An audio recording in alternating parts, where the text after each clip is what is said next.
Assalamualaikum warahmatullahi wabarakatuh. Dulur-dulur semua dimanapun berada, Nusantara, mancanegara, desa, kota, dan lain sebagainya. Kita melanjutkan sebuah pelajaran yang cukup ekstrim, yaitu santet lokasi dan pelet celana dalam sawat. Yang pada tanya kemarin itu sangat banyak sekali ya, baik ibu-ibu, bapak-bapak juga bertanya seperti itu. Kalau tahu seperti itu kan nanti tahu bagaimana cara menangkalnya, gitu ya. Santet lokasi itu bagaimana agar lokasi itu mati ya. Kalau toko, pabrik dikasih seperti itu mati gitu. Toko itu kalau orang mau beli aja kayak nggak kelihatan gitu loh. Sampai lokasi lupa gitu, kayak nggak buka dan lain-lain. Seperti itu santet lokasi itu ya. Santet lokasi bukan saya santet lokasi aja sebenarnya, tak buka sekalian aja lah, karena sudah sudah dibuka seperti ini ya, sekalian saja kan gitu. Itu untuk menghancurkan kehidupan orang. Jadi nanti kalau saudara kena santet yang sejenis ini, nanti tahu pengobatannya gitu. Santet pelajari, pengobatannya pelajari, itu ya, dipelajari. Ini tradisi yang membuat dunia hikmah spiritual itu bisa hidup dan indah itu gara-gara adanya santet ya.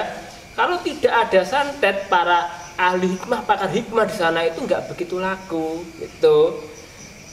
Jadi mereka yang sedikit-sedikit kena apa, merasa disantet, datang ke rumahnya ahli hikmah, pakar spiritual ya istilahnya, paranormal dan lain-lain itu. Makanya bersyukurlah karena masih ada ilmu santet itu. Santet jangan dibasmi, santet kok dibasmi, membasmi kemana? Membasmi santet itu ibaratnya ya, membuat air laut menjadi manis. Bagaimana caranya? Sangatlah mustahil. Tuh. Orang yang ahli santet di sini, kamu jangan suka nyantet. Dia tobat, di sana itu yang tumbuh malah 1000. Tuh tentang santet ya, dulur-dulur. Jadi para ahli santet itu jangan dikucilkan. Itu. Jangan disuruh tobat. Nanti kalau mau tobat sendiri pada waktunya. Kalau dia pakar santet ya, tapi tidak digunakan untuk nyantet orang kan nggak salah juga. Ya sedikit-sedikit digunakan, ya agar tidak lupa ilmunya kan gitu. Gunakan dalam hal yang sepantasnya kan gitu. Kalau nggak pantas jangan dilakukan. Pantas menurut kamu, yes, dan orang ahli hikmah lainnya. Tuh. Kalau ada yang ahli pengobat santet, kok dia membenci tukang santet, itu salah. Harusnya dia itu harus berterima kasih, karena apa? Dengan adanya santet dia bisa bertambah lagi wawasannya. Ada pembelajaran untuk latihan pengobatan ya. Ini dites terus. Kenapa ada tes-tes seperti itu kok kita malah marah, kita nggak suka, mengucilkan? Jangan. Punya kodrat masing-masing. Kita tukang ngobatin santet, ada yang tukang buat santet itu, yang anak santet bawa sini ketemu dengan dewan-dewan guru dobati kan. Tuh enaknya. Kadang saya kalau mau ngobatin kadang itu lupa doanya kan gitu. Jadi saya serahkan kepada para dewan-dewan ini yang sudah pada mahir gitu aja, karena belajarnya lama ya. Itu.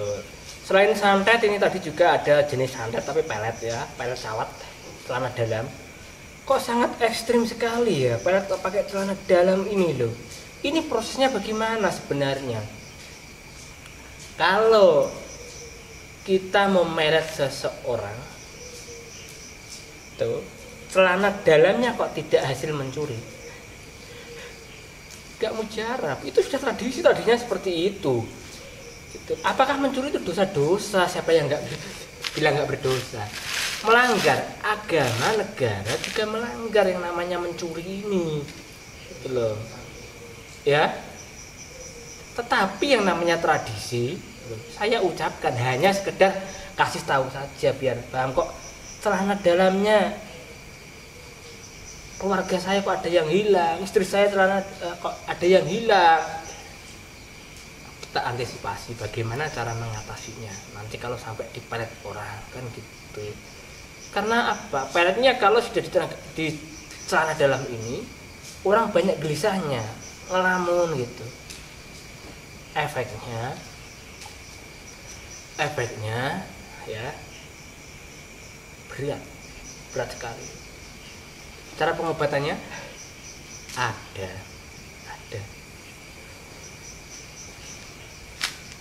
Tapi saya ajarkan dulu bagaimana cara membuat pelet media celana dalam, ya. Ini. Kalau ada celana dalam yang dijemur, jangan dicuri, ambil aja. Ya. Itu tradisi lah ya, ini tradisi, bukan saya mengajarin untuk mencuri, ambil. Tuh. Kalau belum dicuci, mustajabah, cepat sekali. Karena masih ada bau keringat lah, bau apa gitu kan. Tuh.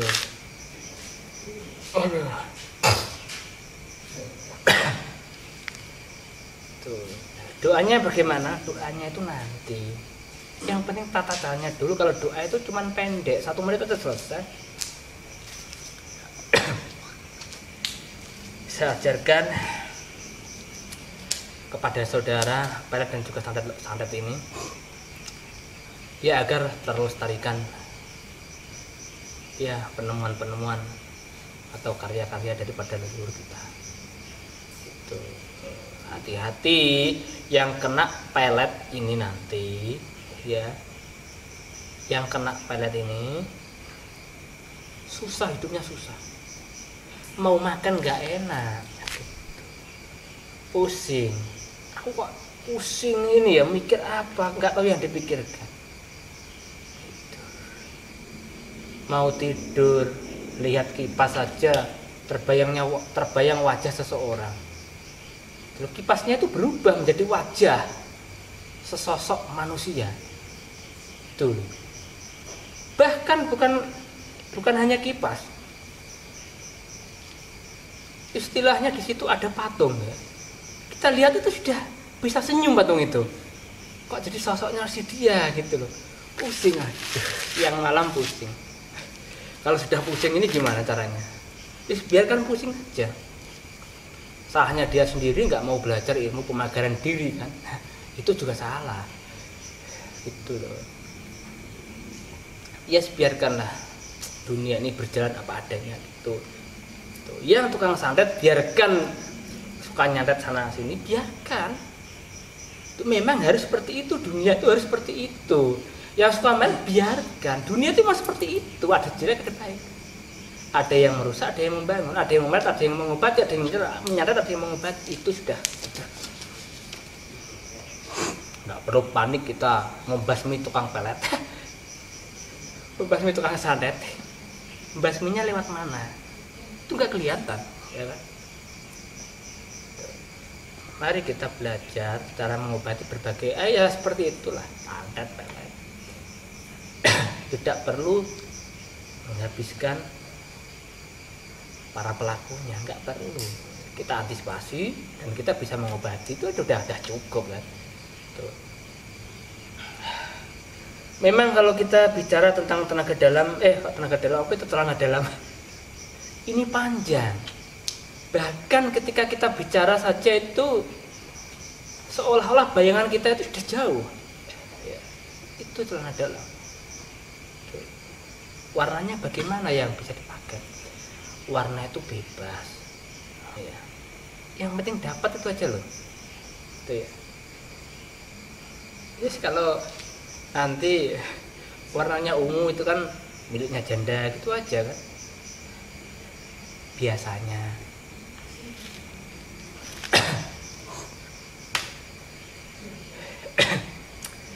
pelet ini menyiksa tapi membahagiakan. Orang yang kena pelet ini bukan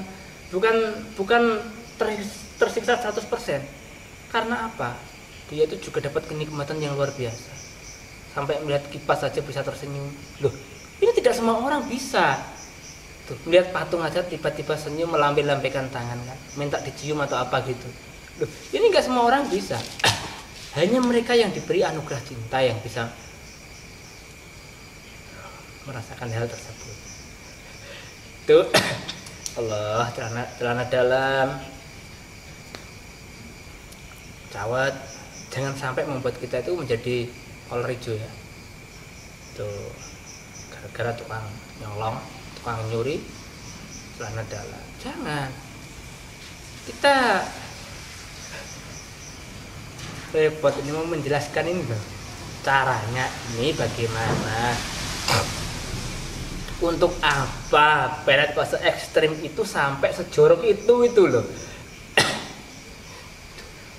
Apakah lebih cepat daripada pelet-pelet pada umumnya seperti setan kober jalan goyang? Setan kober jalan goyang itu lama, prosesnya lama. Itu membutuhkan visualisasi yang cukup kuat. Sedangkan pelet celana dalam ini sangat kuat sekali visualisasinya, itu tanpa kita rekayasa, tanpa kita rancang terlebih dahulu. Baru melihat celana dalamnya kita itu sudah membayangkan siapa pemiliknya. Loh, ini sudah luar biasa. Dan tempatnya ini biasanya di mana? Celana dalam ini kita tuh sudah luar biasa sekali. Langsung kekuatan batin kita itu sudah dek sana. Belum membaca doa itu sudah ke sana. Pemiliknya siapa gitu. Baru kita lihat itu seolah-olah kita sudah melihat dia itu sedang senyum manis untuk kita. Ya, senyum manis.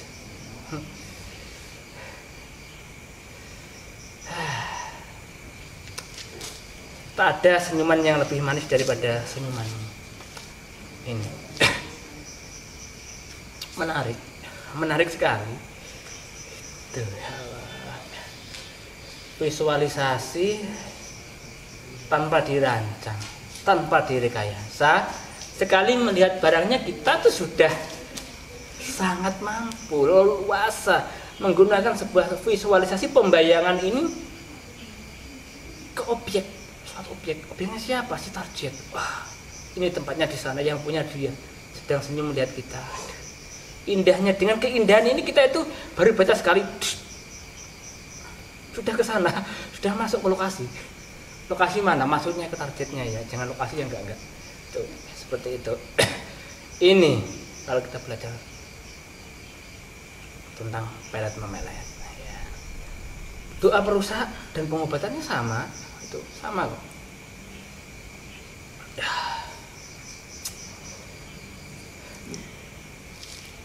Ya sambil santai senyum, karena apa? Sebuah ilmu yang berhubungan dengan pelet memelet tidak boleh disampaikan dengan keadaan yang tegang. Kita harus benar-benar santai gitu. Santai ini bukan kita membayangkan yang tidak, tapi ya memang memikirkan bagaimana cara menyampaikan yang benar dan tidak terkesan jorok, kan itu aja.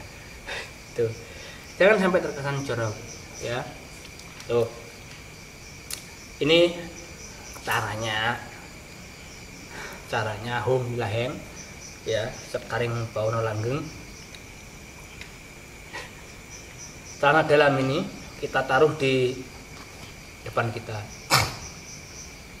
Enggak usah senyum dulu, enggak boleh sambil senyum, enggak boleh. Kita taruh dulu di depan kita.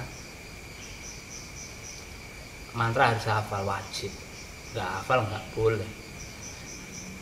Ya. Itu doanya itu tak kasih doa yang Arab-Arab saja. Ya. Saya berikan doa yang Arab saja agar saudara yang tidak orang Jawa juga mudah untuk memahami, gitu ya. Setelah celana dalam ini kita taruh di depan kita, ya, nggak usah lah kita baca-baca wasilah, nggak usah wasilahin saya. Nggak usah. Karena apa? Hal yang jorok seperti ini wasilahnya juga jorok juga. Nanti ya repot. Itu loh.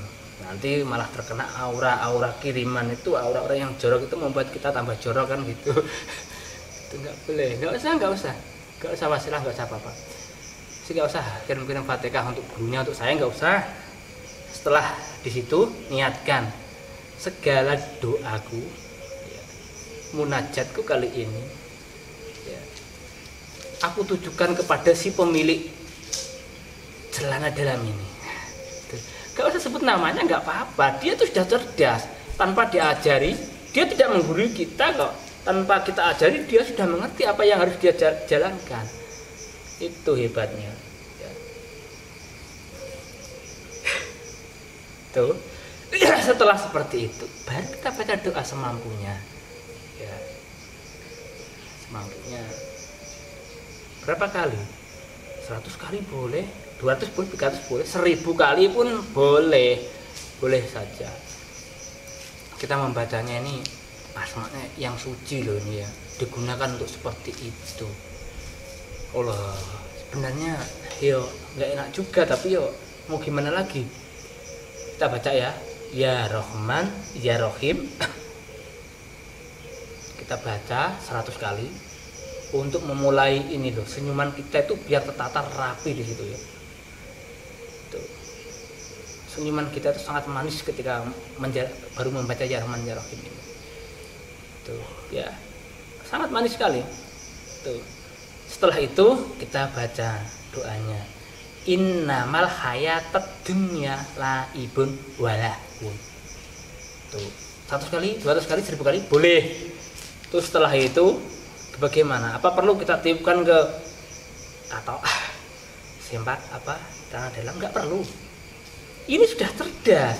Apa yang kita pikirkan sudah ditarik sendiri, dikemas ke dalamnya dan diantar ke sana. Cepat sekali. Itu ya. Tapi perlu saudara ketahui bahwa ada senyuman terbahagia dan termanis di dunia itu hanya senyuman pengantin. Makanya ada ilmu senyum pengantin itu sangat luar biasa sekali, sangat pendek sekali. Itu dibaca ketika melihat pengantin yang masih di itu berduaan itu masih pas ada resepsi itu ya, senyum baca, wah luar biasa sekali. Seperti tirakat 2 tahun kalah dengan satu ilmu itu. Kalau masalah pelet, senyum terindah, senyum terikhlas, senyum terbahagia hanya senyumnya pengantin di dunia itu. Dengarkan itu. Walaupun kamu melihat katok tadi itu apa, karena dalam senyummu sangat manis dan bahagia, tidak sebahagia senyumnya para pengantin. Makanya kapan-kapan mintalah. Mana tahu saya mau menurunkan ilmu senyum pengantin. Ada, itu luar biasa. Sekali kamu senyum ada sasaran, lihat senyummu aja udah bingung, nggak bisa tidur. Itu beneran. Beneran. Nah, kalau kamu baca kan, nggak boleh digunakan sembarangan. Ini rahasia. Ada, pakumnya ada, kita ada kok. Itu seperti itu ya. Nanti waktunya habis. Lalu setelah kita doakan seperti itu, taruh di mana? Itu celana dalam itu. Kalau bisa ikat sama celana dalammu. Itu biar nggak bisa lepas. Setelah diikat bisa kamu kubur, masukkan ke toples dulu nggak apa-apa. Aman, terjaga, nggak ada yang tahu. Gitu ya, itu bahaya. Lalu kalau mengobatinya bagaimana? Mengobatinya tidak usah pakai celana dalam. Tuh. Hancurkan, niat untuk menghancurkan adat tersebut, kita menggunakan sebuah sarana dan doa, itulah namanya tradisi ya. Sarananya apa? Mudah sekali dan mudah dicari. Saudara tahu kan yang namanya merica? Merica itu, ya merica itu namanya yang dipakai masak. Ya. 7 butir kita bacakan innamal hayatad dunya laibun walahun. Itu dibacakan 313 kali. Ditaruh di depan pintu atau di tempat mandi dia agar dilewati atau digunakan untuk mandi. Mudah seperti itu. Kalau untuk menyantet bagaimana? Tanah kuburan ya, bacakan innamal hayatud dunya laibun walahun. Setiap hari itu 1000 kali, lakukan 7 hari dan buang nanti di lokasi atau di rumahnya, hancur tempatnya, lokasinya dan dirinya. Pengobatinya seperti yang saya ucapkan tadi, seperti itu. Tidak panjang lebar karena santet ini seperti biasa, tapi santet ini sangat berbahaya sekali, ya, berbahaya sekali, benar-benar rusak dan mati lokasi dan lain-lain, ya. Dah, makasih. Saya Joko Dayu undur diri. Assalamualaikum warahmatullahi wabarakatuh.